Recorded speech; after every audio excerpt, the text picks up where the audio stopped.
ഇവിടുന്ന് അധികം ദൂരെയല്ലല്ലോ, കുറവലങ്ങാട്. ഒരു സമ്പന്ന കുടുംബം, ക്രൈസ്തവ കുടുംബം. ഒരു പ്രത്യേക സാഹചര്യത്തിൽ അദ്ദേഹത്തിന് തെറ്റുപറ്റി. അദ്ദേഹം കള്ളു കുടിക്കാൻ പോവുമായിരുന്നു. ഒരു കള്ളു കച്ചവടക്കാരി ഒരു സ്ത്രീയാണ്, സ്ഥിരമായിട്ട് അവിടെ നിന്നാണ് കള്ളു കുടിക്കുന്നത്. അന്ന് എന്തോ പറഞ്ഞ് പിണങ്ങി ഇയാളെ സ്ത്രീയെ തല്ലി. ഇന്നാണെങ്കിൽ ജയിലിൽ പോവും. അന്ന് തല്ലി അത്രയേ ഉള്ളൂ. പിന്നെ കുറേ നാൾ അവിടെ കള്ളു കുടിക്കാൻ പോയില്ല. പിന്നെ കുറെ കഴിഞ്ഞപ്പോൾ വീണ്ടും അവിടെ കള്ളു കുടിക്കാൻ പോയി. പക്ഷെ അവളുടെ മനസ്സിൽ ആ വിരോധം ഉണ്ടായിരുന്നു. ഒരു ദിവസം ഇദ്ദേഹത്തിന് കൊടുക്കാനുള്ള കള്ളിൽ വിഷം ചേർക്കുന്നത് 10-18 വയസ്സ് പ്രായമുള്ള മകള് കണ്ടു. ഇയാൾ അതുപോലെ കള്ളു കുടിക്കാൻ വന്നു. ഈ കുട്ടി ഇപ്പോൾ വലിയ പ്രശ്നത്തിലാണ്. ഇത് കുടിച്ചാൽ ഇയാൾ മരിക്കും, ഇത് പറഞ്ഞാൽ അമ്മ തല്ലിക്കൊല്ലും. എന്തൊക്കെയോ ഒരു ചെറിയ സൂചന അവൾ കൊടുത്തു. അയാൾക്കെന്തോ സംശയം തോന്നി, കള്ളു കുടിച്ചില്ല. അപ്പം അമ്മയ്ക്ക് മനസ്സിലായി ഇവളാണ് പണി പറ്റിച്ചത്. ഇവളിറക്കി വിട്ടു, പൊടി അവൻ്റെ പുറകെ. അന്നത്തെ കാലത്ത് 10-60 വർഷങ്ങൾക്ക് മുൻപ് ഒരു വിവാഹപ്രായമെത്തിയ ഒരു പെൺകുട്ടിയെ വീട്ടിൽ നിന്ന് ഇറക്കി വിടുക എന്ന് പറഞ്ഞാൽ നമുക്കത് ചിന്തിക്കാൻ പറ്റില്ല. ഇന്നാരും ഇറക്കി വിടേണ്ട, ഇറങ്ങി തന്നെ പോയിക്കോളും. അതാ ഇന്നത്തെ കാലം. ഇവളെങ്ങോട്ട് പോവും? ഇയാളുടെ ജീവൻ രക്ഷിക്കാൻ വേണ്ടിയല്ലേ ഇങ്ങോട്ട് വന്നു. അപ്പം അയാൾ ഒരു ഇങ്ങനെ എനിക്ക് വേണ്ടിയാണല്ലോ. പെട്ടെന്നെടുത്തൊരു തീരുമാനം. അവളെയും കൂട്ടിക്കൊണ്ട് ഏറ്റുമാനൂർ പോയി. അവിടെ കുറെ വലിയ പണക്കാരുടെ കുടുംബം, അവിടെ കുറെ സ്ഥലമൊക്കെ വാങ്ങിച്ചു, അവിടെ താമസിച്ചു. ഈ സ്ത്രീ ഇപ്പം മക്കൾ കോളേജിൽ ചെന്നപ്പോൾ ഇത് പെട്ടെന്ന് നാട്ടിൽ പാട്ടായി. നിന്റെ പപ്പ ആരെയും അടിച്ചുകൊണ്ട് പോയി എന്ന് കേട്ടു. നേരണടാ. അവനങ്ങനെ മുറിവേറ്റ് വരിക. ഈ സ്ത്രീ ചെയ്തത്, സാധാരണ ഭക്ഷണം വിളമ്പഴും പപ്പയ്ക്ക് പ്ലേറ്റ് വെക്കാനുള്ള സ്ഥാനത്ത് അന്നും പ്ലേറ്റ് വെച്ചു. അന്നും അതിൽ ഭക്ഷണം വിളമ്പി. പൊട്ടിത്തെറിച്ച് മകൻ ചോദിച്ചു, ആർക്കാണ് മമ്മി? അവനറിയാം അവൻ്റെ പപ്പ ഇരിക്കുന്ന സ്ഥലമാണ്. ആ സ്ത്രീ രക്തം മകനോട് പറഞ്ഞത് എന്താണെന്നറിയോ? മോനെ, നമ്മുടെ പപ്പ അത്രക്കാരനല്ല, ഒരു അബദ്ധം പറ്റിയതാ. നമ്മൾ ദൈവത്തോടല്ലേ പ്രാർത്ഥിക്കുന്നത്. വരും മോനെ. ആ തണുത്ത ഭക്ഷണം പിറ്റേ ദിവസം ആ സ്ത്രീ കഴിക്കും. ഇങ്ങനെ കാലങ്ങൾ കടന്നുപോയി. ആ സ്ത്രീയിൽ മക്കളുണ്ടായി. പകയൊക്കെ അങ്ങും ഇങ്ങും കുറഞ്ഞു. മക്കളവിടെ പോകും. അങ്ങനെ ഒരിക്കൽ മക്കൾ ചെന്നപ്പോഴും മനുഷ്യൻ പറയുകയാണ്, ഞാനും കൂടി അങ്ങ് വന്നാലൊന്നാടാ ആലോചിക്കുന്നു. ആലോചിക്കാൻ എന്തിരിക്കുന്നു? പപ്പയുടെ വീടല്ലേ, വാന്ന് പറഞ്ഞു.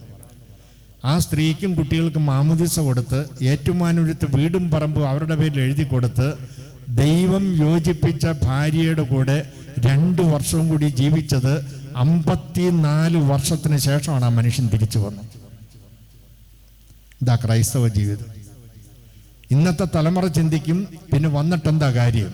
മുതുക്കൻ ചോരയും നീര് ഉള്ളപ്പോൾ അന്യ സ്ത്രീയോട് പോയിട്ട് കളവൻ ചാവാൻ നേരത്ത് വന്നിട്ടെന്താ കാര്യം? നമ്മൾ ചിലരെല്ലാം നാമകരണം ചെയ്ത് വിശുദ്ധരായിട്ട് പീഠത്തിലേക്ക് ഉയർത്തുന്നുണ്ടല്ലോ. അത്രയുള്ള വിശുദ്ധര് ഇതിനകത്തില്ലേ ജീവിക്കുന്ന രക്തസാക്ഷികള്. അതുകൊണ്ടാണ് കുടുംബം നിലനിൽക്കുന്നത്. മെഴുകുതിരി എന്തിനാ കത്തിച്ചു വെക്കുന്നത്? ഓരോ നമ്മളെ ബലി അർപ്പിക്കുമ്പോൾ എന്തിനാ മെഴുകുതിരി കത്തിച്ചു വെക്കുന്നത്? ഒരു എമർജൻസി ലൈറ്റ് അവിടെ വെച്ചാൽ പോരെ, കറണ്ട് പോയാൽ വെളിച്ചത്തിന്. ആ മെഴുകുതിരി ചില സന്ദേശം തരുന്നുണ്ട്. ആദിമ സഭയിൽ 300 വർഷം ക്രിസ്തുമതം റോമിൽ നിരോധിച്ചിരുന്നപ്പോൾ ഭൂഗർഭ അറകളിലാണ് അവർ ബലി അർപ്പിച്ചിരുന്നത്. 150 ഏക്കർ. നമ്മൾ ഗൈഡില്ലാണ്ട് പോയാൽ തിരിച്ചു വരില്ല. ചില സ്ഥലം ചെല്ലുമ്പോൾ വിശാലമായിട്ട് ഇങ്ങനെ തുറന്നെടുത്തിട്ടുണ്ട്. അവിടെ അവർ ബലി അർപ്പിക്കുന്നത്. ഒരു വിശ്വാസിയുടെ വീട്ടിൽ നിന്നായിരിക്കും അങ്ങോട്ടുള്ള വഴി. പല തട്ടായിട്ടാണ് തുറന്നെടുത്തിരിക്കുന്നത്, പല നിലകളായിട്ട് ഭൂമിക്കടിയിൽ. ആരെങ്കിലും വധിച്ചു കഴിഞ്ഞാൽ അവിടെയാണ്, അതിനകത്താണ് അടക്കുന്നത്. അവിടെ മറ്റ് സാധനങ്ങൾ, എണ്ണകൾ കത്തിച്ചാൽ പുക നിറയും. മെഴുകുതിരി വെട്ടത്തിലാണ് അവർ ബലി അർപ്പിച്ചിരുന്നത്. പോകുമ്പോഴവർ പറയുമായിരുന്നു, ഇനിയൊരു ബലി അർപ്പിക്കാൻ ഞങ്ങൾ വരുമോ ഇല്ലയോ ഞങ്ങൾക്ക് അറിഞ്ഞുകൂടാ. ആരെങ്കിലും ഒറ്റ കൊടുത്തിട്ടുണ്ടെങ്കിൽ ഈ മാളത്തിൽ നിന്ന് പുറത്തിറക്കുന്നതിന് നേരെ പിന്നെ പോകുന്നത് ജയിലിലേക്കാണ്, അവിടുന്ന് കൊളോസിയത്തിലേക്കാണ്. അവിടെ മല്ലയുദ്ധം അവിടെ അവസാനമാണ്. എന്നിട്ടും അവർ മൂലയിൽ കയറിയിരിക്കുകയല്ല ചെയ്തത്. മെഴുകുതിരിയുടെ വേറൊരു പ്രത്യേകത, സ്വയം ഉരുകിക്കൊണ്ട് മറ്റുള്ളവർക്ക് വെളിച്ചം നൽകുന്ന സ്വഭാവമാണ്. ഇതാണ് ക്രൈസ്തവ ജീവിതം. ഒരു ഭർത്താവ് ഭാര്യയ്ക്ക് വേണ്ടി, കുടുംബത്തിന് വേണ്ടി ആ ഭാര്യയുടെ കുറവുകൾ ക്ഷമിക്കുമ്പോൾ, ഒരു ഭാര്യ ആ കുടുംബത്തിന് വേണ്ടി ദൈവത്തെ പ്രതി ആ ഭർത്താവിന്റെ കുറവുകൾ ക്ഷമിക്കുമ്പോൾ, ആ മനുഷ്യന് വേണ്ടി പ്രാർത്ഥിക്കുമ്പോൾ അവിടെ ദൈവം ഇടപെട്ടിരിക്കും. ഒന്ന് കരമുയർത്തി പറയാം, ഹല്ലേലൂയ, ഹല്ലേലൂയ. ആകയാൽ ദൈവം യോജിപ്പിക്കണം. ദൈവം തന്നെയാണ് യോജിപ്പിച്ചത്. യോജിപ്പ് എന്ന് പറയുമ്പോൾ നമ്മൾ സ്കൂളിൽ പഠിച്ച യോജിപ്പും തിരുവചനം നമ്മളെ പഠിപ്പിക്കുന്ന യോജിപ്പും തമ്മിൽ കുറെ വ്യത്യാസമുണ്ട്. സ്കൂളിൽ നമ്മൾ പഠിപ്പിച്ച് 1 1 2 ഈശോ പഠിപ്പിച്ച് പിന്നീട് ഒരിക്കലും അവർ 2 ഒറ്റ ശരീരമായിരിക്കും. ഇന്ന് പലപ്പോഴും കല്യാണം കഴിഞ്ഞ് 8 10 വർഷമായിട്ടും രണ്ടും യോജിച്ചിട്ടില്ല. 2 മോളും മോനും പരീക്ഷ എഴുതിയിരിക്കുകയാണ്. മോളിതാ തുള്ളിച്ചാടി വരുന്ന മുന്നിലൂടെ വീടിൻ്റെ ഫുൾ A+. പരീക്ഷ എഴുതി മോനെ കാണാനില്ല. അവൻ പിൻവാതിലൂടെ വന്നു. കാരണം തോറ്റു റിസൾട്ട് അറിഞ്ഞപ്പോൾ. അപ്പൻ വിളിച്ചു, അകത്ത് നീട്ടി വിളിച്ചടി, ഇതാ നിന്റെ മകൻ വന്നിരിക്കുന്നു, കോഴിമുട്ടയും വാങ്ങിച്ചുകൊണ്ട്. തോറ്റതാരുടെ മകനാണ്, കള്ളു കുടിക്കുന്ന ആരുടെ മകനാണ്? ഒക്കെ ഭാര്യയുടെ മകൻ. നല്ല പിള്ളേരൊക്കെ ആരുടെയാണ്? അതെൻ്റെ മകൻ. ഇതെന്താ വിളിച്ചറിയിക്കുന്നത്? നിങ്ങളിപ്പോഴും 2-ന് 2. ചില വീട്ടിൽ നേരം വെളുക്കുമ്പം തുടങ്ങും അവനവൻ്റെ വീട്ടുകാരെ പുകഴ്ത്തി പറയാൻ. എൻ്റെ വീട്ടുകാർ അവിടെ ആനയുണ്ട്, കുതിരയുണ്ട്, അവിടെ PhD ഉണ്ട്, അവിടെ IPS ഉണ്ട്, എൻ്റെ കുടുംബത്തിൽ. ഇവിടെ എന്താ ഉള്ളത്? ഒറ്റയെണ്ണം കണ്ടിട്ടുണ്ടോ കോളേജിൻ്റെ പടി? ഭർത്താവ് മിണ്ടിയില്ല. പറയുന്നതിനകത്ത് സത്യമുണ്ട്. പൊക്കെ സഹിച്ചു പാവം. അങ്ങനെ ഇരുന്നപ്പോഴാണ് ഭാര്യയുടെ സ്വന്തത്തിൽപ്പെട്ട ആരോ മറ്റൊരു സമുദായത്തിൽപ്പെട്ട ആരുടെയോ കൂടെ ഒരു പെണ്ണ് ഇറങ്ങിപ്പോയത്. ഭർത്താവിന് ഭയങ്കര സന്തോഷം. പിന്നെ ഏതാണ്ട് കുടുംബമഹിമ പറഞ്ഞു വന്നപ്പോൾ പറഞ്ഞു, ഞങ്ങളുടെ കുടുംബത്തിൽ PhD-കാരൊന്നും ഇല്ലെങ്കിലും കണ്ടവൻ്റെ പുറകെ ഇറങ്ങിപ്പോകുന്ന പാരമ്പര്യം നിന്റെ കുടുംബത്തിൻ്റെയാണ്. ഒരു മാസത്തേക്ക് പിന്നെ ഭാര്യ കുടുംബമഹിമ പറഞ്ഞില്ല. എൻ്റെ അക്കൗണ്ട് നിൻ്റെ അക്കൗണ്ട്, എൻ്റെ ആൾക്കാർ നിൻ്റെ ആൾക്കാർ, എൻ്റെ പെട്ടി നിൻ്റെ പെട്ടി. ദൈവാനുഗ്രഹം വരുന്നത് ദൈവം യോജിപ്പിച്ച് പിന്നെ അവർ ഒന്നല്ല 2 വ്യക്തികൾ തമ്മല്ല, 2 കുടുംബം തിരിച്ചറിയാൻ വേണ്ടി പറയും അമ്മായി അപ്പൻ, അമ്മായി അമ്മ, മരുമകൻ മരുമകൾ. പക്ഷെ 2ഉം എൻ്റെ മാതാപിതാക്കളാണ്, എൻ്റെ മക്കളാണ്. ആ രീതിയിലാണ് കാണേണ്ടത്. ഇന്ന് പല മാതാപിതാക്കളും അവർ സന്തോഷമായിട്ട് ജീവിക്കുന്ന കാണുമ്പോൾ വേദനയുള്ള ചില മാതാപിതാക്കളുണ്ട്. ഒറ്റ മകനാണ്, അവിടെ വരുമ്പോഴേ അമ്മയെ വിശക്കുന്നും പറഞ്ഞുകൊണ്ടായിരുന്നു വരാറുള്ളത്. ഇപ്പം കല്യാണം കഴിഞ്ഞപ്പോൾ അവൻ അവളുടെ മുറിയിലേക്കാണ് പോകുന്നത്. നിങ്ങൾ എന്തിനാ വേദനിക്കുന്നത്? അവളുടെ മുറിയിലേക്ക് പോകുന്നുണ്ടല്ലോ. അല്ല, ഇന്നലെ വരാൻ അമ്മയെന്ന് വിളിച്ച് എൻ്റെ പുറകെ ചുറ്റി നടക്കുമായിരുന്നു. അത് ബൈബിൾ പറഞ്ഞിട്ടല്ലോ. അവർ മാതാപിതാക്കന്മാരെ വിട്ട് അവരൊന്നാകും. പിന്നെ നിങ്ങൾ എന്തിനാ വേദനിക്കുന്നത്? പിന്നെ കുശുമ്പ് കുത്തി ഇല്ലാത്ത കാര്യങ്ങൾ പറഞ്ഞ് നുണകൾ പറഞ്ഞ് തമ്മിലടിപ്പിച്ച് അവർ 2 കൊമ്പത്താക്കുന്നതിൽ ആനന്ദം കണ്ടെത്തുന്ന ചില മാതാപിതാക്കളുണ്ട്. പറഞ്ഞു കുമ്പസാരിക്കണം. അവർ ഒന്നിപ്പിക്കാൻ നോക്ക്. കുറച്ച് സഹിച്ചാലും അവരൊന്നിച്ച് ജീവിക്കട്ടെ, അതിൽ സന്തോഷിക്കുക. Hallelujah, hallelujah. ഈ യോജിപ്പ് വരുന്നിടത്താണ് അനുഗ്രഹം വർഷിക്കുന്നത്. ഈശോ അത് പറഞ്ഞിട്ടുണ്ട്. ഈശോ പറഞ്ഞു 2 പേർ യോജിച്ച് ചോദിക്കുന്ന ഏത് കാര്യവും എൻ്റെ സ്വർഗസ്വനായ പിതാവ് നിറവേറ്റി തരും. സങ്കീർത്തനം അത് പറയാൻ വാക്കുകളില്ല. 133-ാം സങ്കീർത്തനം. എവിടെ ഐക്യമുണ്ട് ആ കുടുംബത്തിൻ്റെ മേൽ വർഷിക്കപ്പെടുന്ന കൃപകളെ വിവരിക്കാൻ വാക്കുകളില്ല സങ്കീർത്തകന്. 133-ാം സങ്കീർത്തകൻ പറയാണ്, സഹോദരങ്ങൾ ഏക മനസ്സോടെ ഒരുമിച്ച് വസിക്കുന്നത് എത്ര വിശിഷ്ടവും അനുഗ്രഹപ്രദമാണത്. അഹ്റോന്റെ തലയിലൂടെ ഒഴുകിയിറങ്ങുന്ന അഭിഷേക തൈലം പോലെയാണത്. സിയോൻ പർവ്വതങ്ങളിൽ പൊഴിയുന്ന ഹെർമോൺ തുഷാരം പോലെയാണത്. എന്നിട്ട് പറയുന്ന അവിടെയാണ് കർത്താവ് തൻ്റെ അനന്തമായ ജീവനും അനുഗ്രഹവും വർഷിക്കുന്ന. അവിടെയാണ്.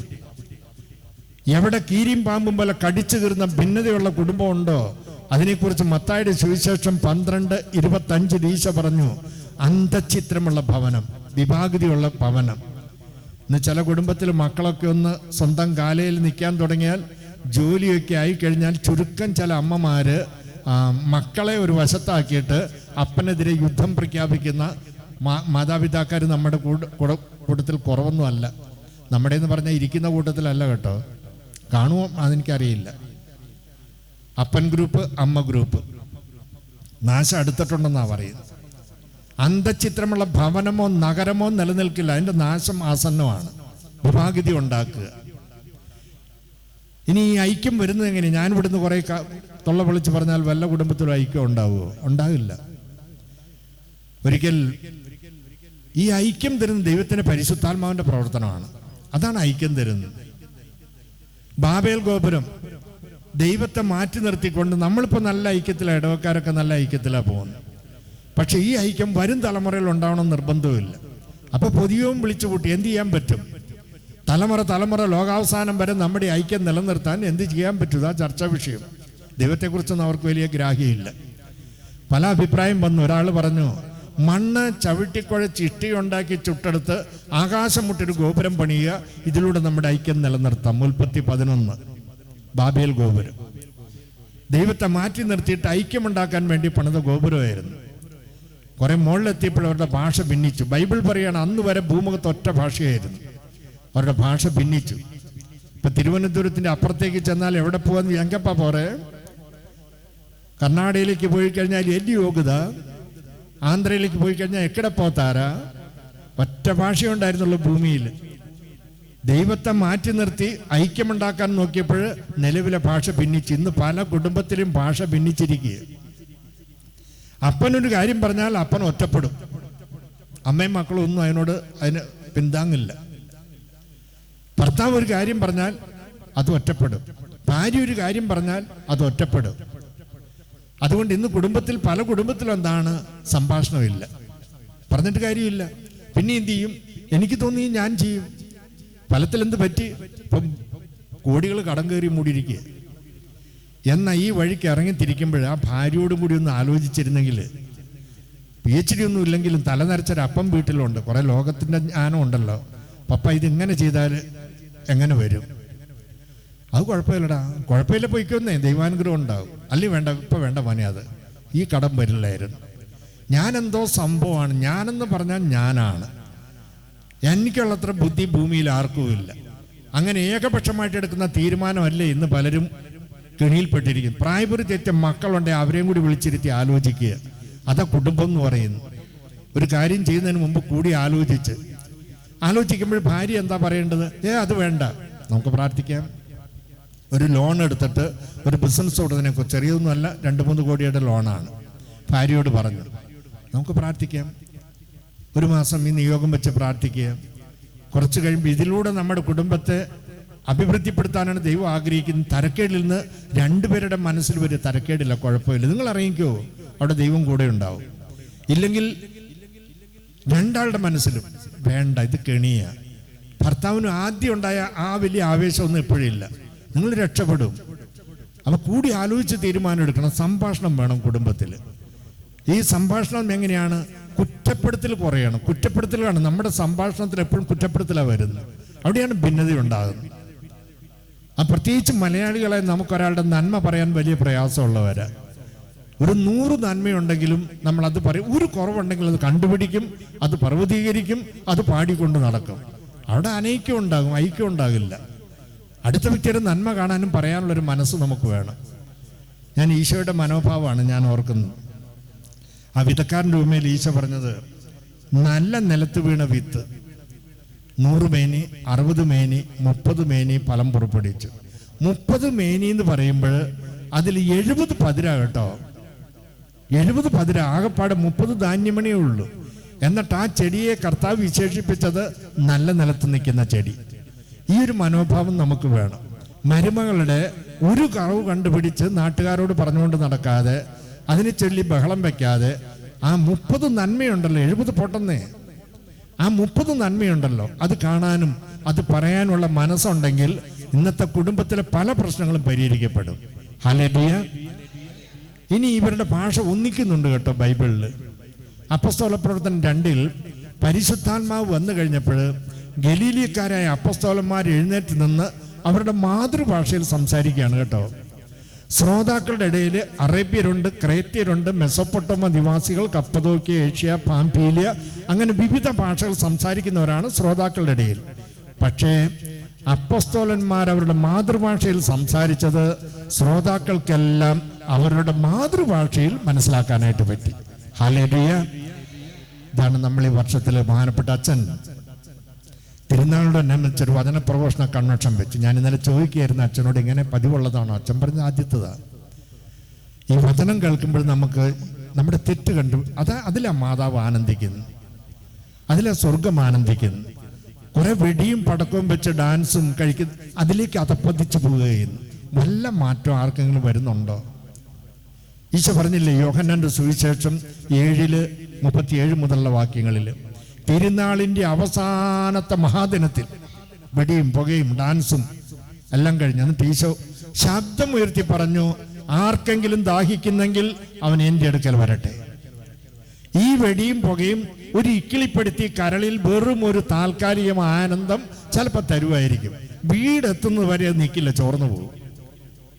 നമ്മൾ സമൂഹ ജീവി വേണം, സന്തോഷം വേണം, കല്യാണം നമ്മൾ ആഘോഷിക്കുന്നു, നടക്കട്ടെന്നേ. പല കാര്യങ്ങൾ ആഘോഷിക്കുന്നു, മുടക്കില്ല. പക്ഷെ ഇതൊന്നും നമ്മുടെ ജീവിതത്തിന് തൃപ്തിപ്പെടുത്തില്ല. തിരുനാളിൻ്റെ അവസാനത്തെ മഹാദിനത്തിൽ യേശു എഴുന്നേറ്റെന്ന് ശബ്ദമുയർത്തി പറഞ്ഞ ആർക്കെങ്കിലും ദാഹിക്കുന്നെങ്കിൽ, എന്നിട്ട് പറയാണ്, തന്നിൽ വിശ്വസിക്കുന്നവർ സ്വീകരിക്കാനിരിക്കുന്ന ആത്മാവിനെ, പരിശുദ്ധാത്മാവിനെ കുറിച്ചാണ് അവൻ പറഞ്ഞത്. തന്നിൽ വിശ്വസിക്കുന്നവന്റെ ഹൃദയത്തിൽ നിന്ന് വിശുദ്ധ ഗീതം പ്രസ്താവിക്കുന്ന പോലെ ജീവ ജലത്തിന്റെ അരുവികൾ ഒഴുകും. ഹല്ലേലൂയ. ഇപ്പോൾ വചനപ്രഭാഷണം നമ്മളിന്ന് ബഹുമാനപ്പെട്ട വൈദികർ തുടർച്ചയായിട്ട് കുമ്പസാരിപ്പിക്കുകയായിരുന്നു. ധാരാളം പേര് കുമ്പസാരം ആവശ്യമുള്ളവർ കുമ്പസാരിച്ചു. ആത്മശരീര വിശുദ്ധിയോടുകൂടി നമ്മളിനി തിരുനാൾ ആഘോഷത്തിലേക്ക് കടക്കുന്നു.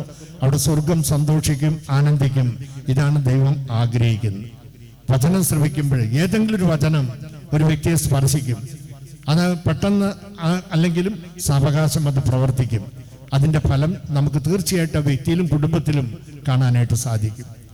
ഇപ്പം ദൈവത്തിൻ്റെ പരിശുദ്ധാത്മാവാണ് ഐക്യം നൽകുന്നത്. വെളിപാടിന് തൊട്ട് മുൻപുള്ള ലേഖനം, യൂദാസ്ലിയുടെ ലേഖനം 19-ാമത്തെ വാക്യം.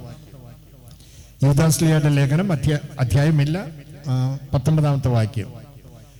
പരിശുദ്ധാത്മാവില്ലാത്തവരും കേവലം ലൗകികരുമായ ഇവരാണ് ഈ ഭിന്നത ഉണ്ടാക്കുന്നത്. സെമിനാരിയിലോ പ്രാർത്ഥനാ ഗ്രൂപ്പിലോ സഭയിലോ കുടുംബത്തിലോ സമൂഹത്തിലോ ഭിന്നത ഉണ്ടാക്കുന്ന ആരാ? പരിശുദ്ധാത്മാവില്ലാത്തവരും കേവലം ലൗകികരുമായി ഇവരാണ് പ്രശ്നം ഉണ്ടാക്കുന്നത്. ഒരു പൊതുയോഗം കൂടുമ്പോൾ അവരവിടെ ആവശ്യമില്ലാത്ത ചർച്ച വിളിച്ചിടും. അത് മാനുഷ്യമായി അവിടെ ബഹളം ഉണ്ടാകും, അത് സഭയിലുണ്ടാകും, അത് കുടുംബത്തിലുണ്ടാകും. അപ്പൊ പരിശുദ്ധാത്മ കുടുംബത്തിൽ നമ്മളെ ഒന്നിപ്പിക്കുന്ന ഘടകം പരിശുദ്ധാത്മാവിന്റെ പ്രവർത്തനമാണ്. അപ്പൊ വിവാഹമെന്ന കുദാശയിലൂടെ സൗജന്യമായിട്ട് നമുക്ക് പരിശുദ്ധാത്മാവിനെ തന്നിട്ടുണ്ട്. പക്ഷെ നമ്മുടെ ജീവിതത്തിൽ പാപം കടന്നു വരുമ്പോൾ, പരിശുദ്ധാത്മാവിന്റെ ഒഴുക്ക് തടയപ്പെടുമ്പോൾ, അപ്പുറത്തെ വിളി ഏത് തന്നെയാണെങ്കിലും അത് കരിന്തിരി കത്താൻ തുടങ്ങും. ഹല്ലേലൂയ. അപ്പൊ തുടക്കത്തിൽ തന്നെ എന്ത് ചെയ്യണം? ഒരാൾക്ക് അസുഖം വന്നാൽ ഡോക്ടറെ പോയി കാണും, വാഹനം കേടുവന്നാൽ വർക്ക്ഷോപ്പിൽ കൊണ്ടാക്കുന്നു. ഇതുപോലെ നമ്മുടെ കുടുംബം താളം തെറ്റുകയാണെന്ന് കണ്ടാൽ ഏതാണ്ട് 125-ൽ പരം ധ്യാന മന്ദിരങ്ങളുണ്ട്. ലോകത്തിന്റെ ശബ്ദ കോലാഹലം നിന്ന് മാറി ഒരു 5 ദിവസം ഞാൻ ഒരു ഹോസ്പിറ്റലിൽ അഡ്മിറ്റായി എന്ന് വിചാരിച്ചേക്ക്. കർത്താവിന്റെ വചനം കേൾക്ക്, ഊർജം കിട്ടും, തെറ്റ് തിരുത്താൻ പറ്റും, ക്ഷമിക്കാൻ ശക്തി കിട്ടും, സഹന ശക്തി കിട്ടും. അതോടുകൂടി ആ കുടുംബത്തിൽ മാറ്റം ഉണ്ടാകും. കരമുയർത്തി പറയാം ഹല്ലേലൂയ, ഹല്ലേലൂയ, ഹല്ലേലൂയ.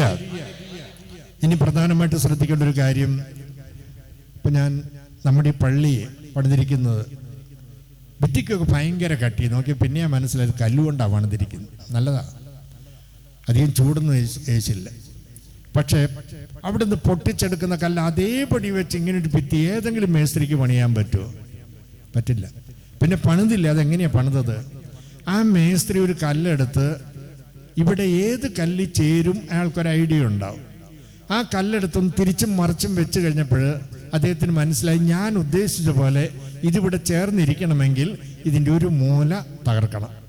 ചിലപ്പോൾ 1 ഇഞ്ച് തകർത്താൽ മതി. ഒരു കല്ലിൻ്റെ 1 ഇഞ്ച് പൊട്ടിച്ചു കഴിഞ്ഞാൽ അതവിടെ ചേർന്നിരിക്കും. പ്രിയപ്പെട്ടവരെ, നിങ്ങളുടെ കല്യാണം കഴിഞ്ഞ് ഭാര്യയും ഭർത്താവും ഒരുമിച്ച് ജീവിക്കാൻ തുടങ്ങിയപ്പോൾ ആദ്യമൊക്കെ ജീവിത പങ്കാളിയെ സുഖിപ്പിക്കാനും സന്തോഷിക്കാനും ശ്രദ്ധിച്ചതുകൊണ്ട് ഒരു തുടക്കത്തിൽ 5-6 മാസം വലിയ കുഴപ്പമൊന്നുമില്ല. അന്ന് നല്ല റൂട്ടിലൂടെയാണ് വാഹനം പോയിക്കൊണ്ടിരുന്നത്. അത് കഴിയുമ്പോഴാണ് ഈ പോക്കറ്റ് റോഡിലേക്ക് തിരിയുന്നത്. അവിടെ ടാറൊക്കെ പൊളിഞ്ഞു കിടക്കുക. അപ്പം പതുക്കെ കുലുക്കം തുടങ്ങും. പതുക്കെ ഭാര്യയുടെ ചില ആശയങ്ങൾ, ഞാൻ ഇങ്ങനെയൊക്കെ പ്രതീക്ഷിക്കുന്നു. അപ്പോൾ ഭർത്താവ് പറയും, ഞാനും ഇങ്ങനെയൊക്കെ ചിലത് പ്രതീക്ഷിക്കുന്നു. അപ്പോഴാണ് പതുക്കെ ഏറ്റുമുട്ടൽ ആരംഭിക്കുന്നത്. ആ പുതുമോടി കഴിയുമ്പോൾ പതുക്കെ ഏറ്റുമുട്ടൽ ആരംഭിക്കും. അപ്പോഴെന്ത് ചെയ്യണം? ഇത് ചേർന്നിരിക്കണമെങ്കിൽ എൻ്റെ കുടുംബം ഐക്യത്തോടുകൂടി മുന്നോട്ട് പോകാൻ എൻ്റെ ഈ സ്വഭാവം തടസ്സമാണെന്ന് കണ്ടാൽ അത് ആ മൂല ഭർത്താവ് തകർക്കണം, ഭാര്യയും തകർക്കണം. അപ്പോൾ അവിടെ ഐക്യം ഉണ്ടാവും. ഹല്ലേലൂയ.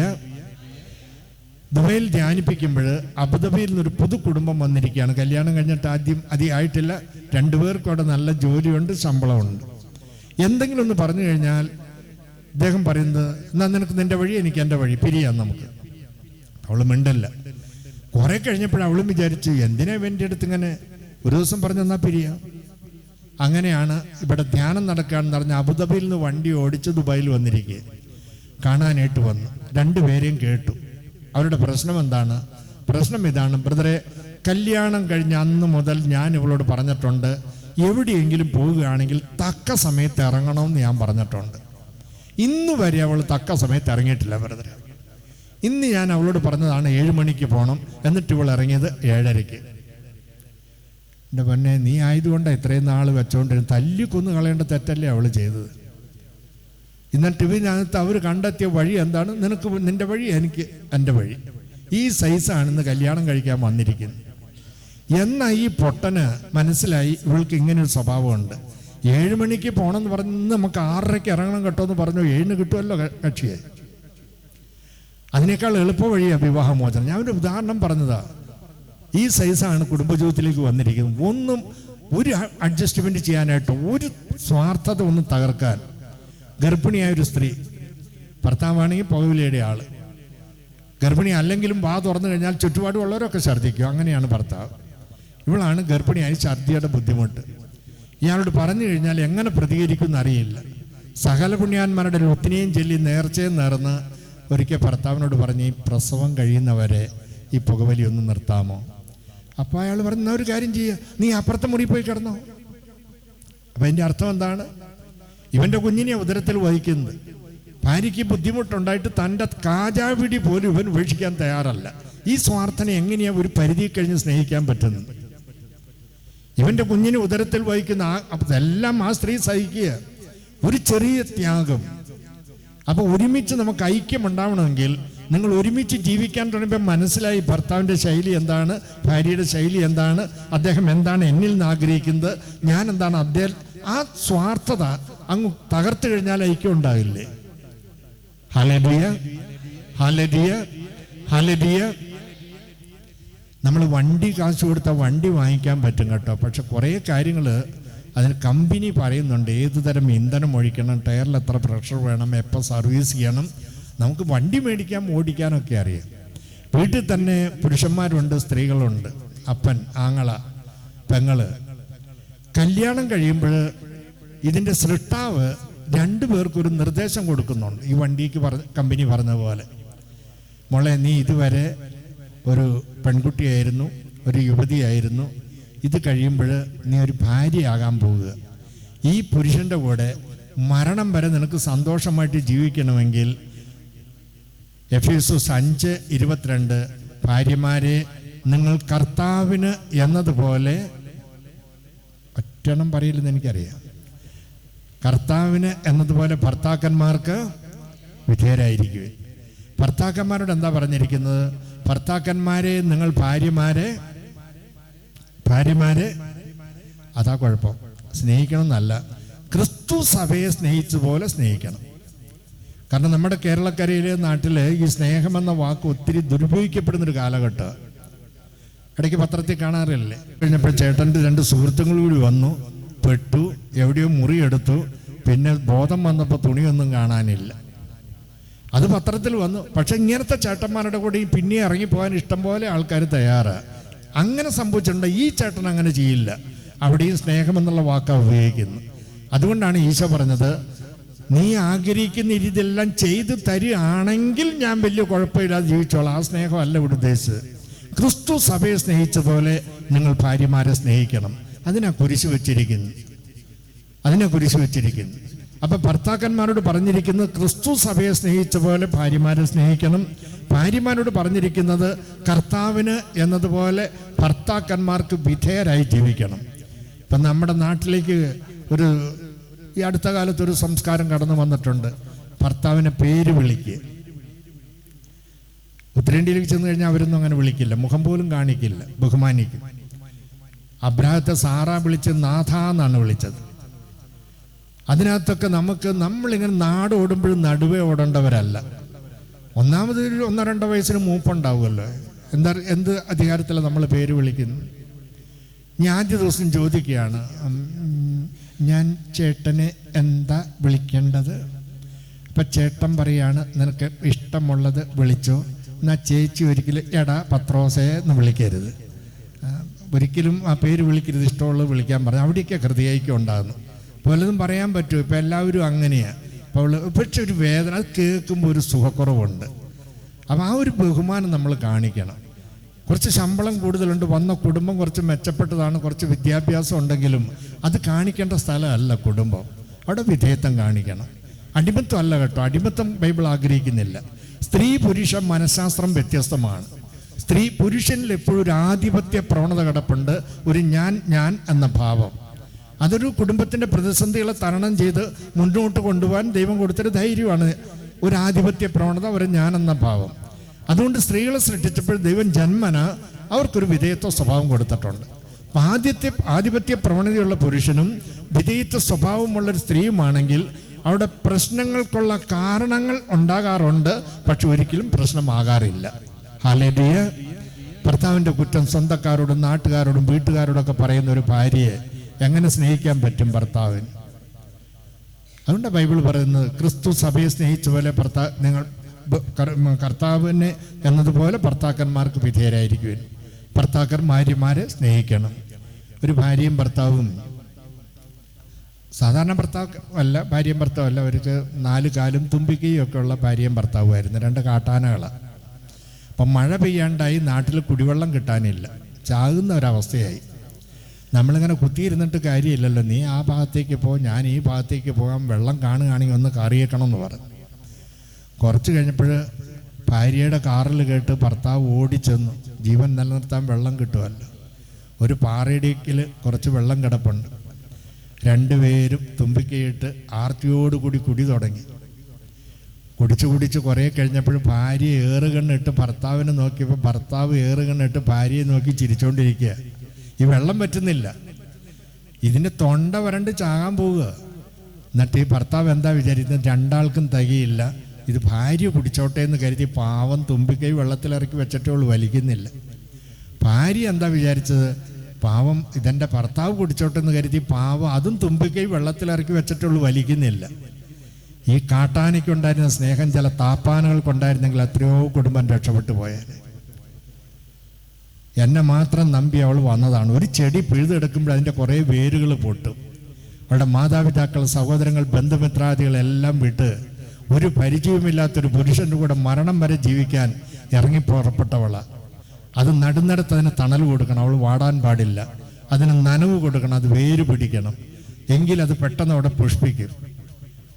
ആ സൗഭാഗ്യം കിട്ടിയ കുറേ ഭാര്യമാരുണ്ട്, അത് കിട്ടാത്ത കുറേ പേരുണ്ട്. ഇനി ആരുടെയും മണ്ണിലേക്ക് പോയിട്ടാണോ കൊടുക്കാൻ പോകുന്നത്?